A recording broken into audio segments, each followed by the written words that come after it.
上集白鴿幫臥底任務慘遭滑鐵盧，鴿王失蹤，垃圾桶避難已經成為歷史。今集佢哋要挑戰史上最難任務，穿越鴿糞炸彈區，活着返嚟。藍妹，我啱啱俾毒絲擊中咗啊！唔好喐，等我測風向先。今日嘅任務係潛入白鴿幫總部，偷出機密粟米藏點地圖。但有樣嘢佢哋無法預計，頭頂一大群白鴿盤旋，地面佈滿一堆堆戰爭遺物。呢度根本就係史雷鎮。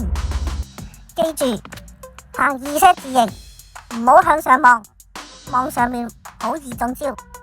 藍妹擁有備份 S 級技能，佢話鴿糞唔係隨機落，而係有規律嘅。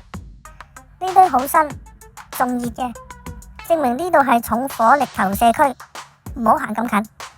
我想返屋企啊！哎呀，我踩中咗。話咗你啦，鴿屎係有陷阱機關㗎。青檸正式進入中烏狀態，天降正義，白色風暴一發入魂。唔係啊，哇！救命啊！藍妹靈活咁左閃右避，青檸就係原地抱頭連環中彈。唔得啦，我聞到自己好臭。你已經超越咗自己，變成一嚿活體嘅屎。但呢啲都唔係最驚險，最驚險係下一秒，通風口突然有巨大白影衝出，原來係鴿王未死。你哋仲敢返嚟？對唔住，我哋只係想搵粟米地圖啫。唔使講嘢，我會搞掂。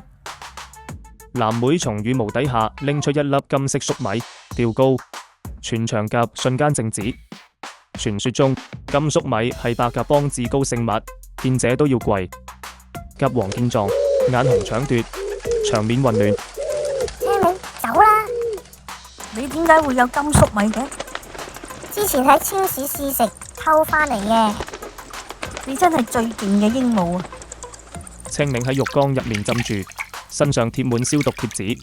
你落啲沐浴露落去啦，唔好淨係用清水啊！我淨係想乾淨咁過日子。始終求生，粟米在望，鸚鵡雙雄，絕處求生。